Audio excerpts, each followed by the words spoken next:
Hi hello നമസ്കാരം. കേരളത്തിലെ ട്രോളന്മാരുടെ കണ്ണിലുണ്ണിയായ ഒരാളാണ് ഇന്നിന്റെ അതിഥിയായിട്ട് ഇവിടെ ഉള്ളത്. അദ്ദേഹം കുറച്ച് നാളായിട്ട് എയറിലായിരുന്നു. ഇപ്പം ഇങ്ങനെ എയറിന്ന് ഇറങ്ങി വന്നുകൊണ്ടിരിക്കുകയാണ്. കുറച്ച് നാളായിട്ട് ഈ ട്രോളന്മാരെടുത്ത് മുറിച്ച് കഷ്ണങ്ങളാക്കിക്കൊണ്ടിരിക്കുകയാണ്. പക്ഷെ അതിൻ്റെ ഒരു കോൺഫിഡൻസ് കുറവോ അങ്ങനെയൊന്നുമില്ല. ഓരോ ട്രോള് വരുമ്പോഴും ഇങ്ങനെ ഭയങ്കര സ്ട്രോങ് ആയിക്കൊണ്ടിരിക്കുകയാണെന്ന് തോന്നുന്നു. ആണോ?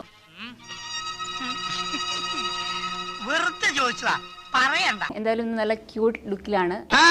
നീ എങ്ങനെ സുഖിപ്പിച്ച് പുകഴ്ത്തി എന്റെ സോപ്പിടൊന്നും വേണ്ട, അതൊക്കെ എല്ലാവർക്കും അറിയാവുന്ന കാര്യമാണ്. ഞാൻ സുന്ദരനാണെന്ന്. എങ്ങനെയാണ് ഈ ഒരു ക്യൂട്ട് ലുക്ക് ഇങ്ങനെ മെയിൻറ്റെയിൻ ചെയ്ത്? കാരണം കുറച്ച് ദിവസമായിട്ട് ഇങ്ങനെ ലുക്കിലൊക്കെ ഭയങ്കരമായിട്ട് ശ്രദ്ധിക്കുന്നുണ്ട് തോന്നുന്നു.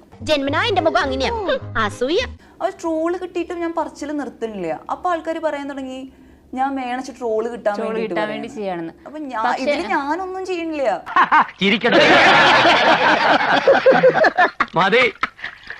ഞാനും ചിന്തിക്കാറുണ്ട്. ചിലപ്പോൾ വിചാരിക്കും ഇത് ഭയങ്കര ഒരു സംഭവമാണെന്ന്, ചിലപ്പോൾ വിചാരിക്കും അരപ്പൊരു ലൂസ് ആണെന്ന് വിചാരിക്കും. ശരിക്കും എന്താണ് ഗായത്രി എന്നുള്ളൊരു വ്യക്തി? എന്താണ്? ഓഫീസ് മുറിയിലുണ്ടോ? ഇല്ല, അകത്താണോ? ഞാൻ വേറെ ഉണ്ടാക്കനായതുകൊണ്ടല്ല. പക്ഷെ എനിക്ക് തോന്നുന്നു ഇപ്പോഴത്തെ ഇന്റർവ്യൂസിന്റെ ഒക്കെ താഴത്തെ കമന്റ്സ് നോക്കിയാൽ ഭയങ്കര പോസിറ്റീവായിട്ടാണ് ഞാൻ. കാരണം ആ കുട്ടി ഭയങ്കര നിഷ്കളങ്കയാണ് എന്നാണ് പലരും പറയാറ്. ഇതെന്തും മറിമായും എനിക്ക് ഭ്രാന്തായി പോയതാണ്, അത് നാട്ടുകാർക്ക് മൊത്തം ഭ്രാന്തായ.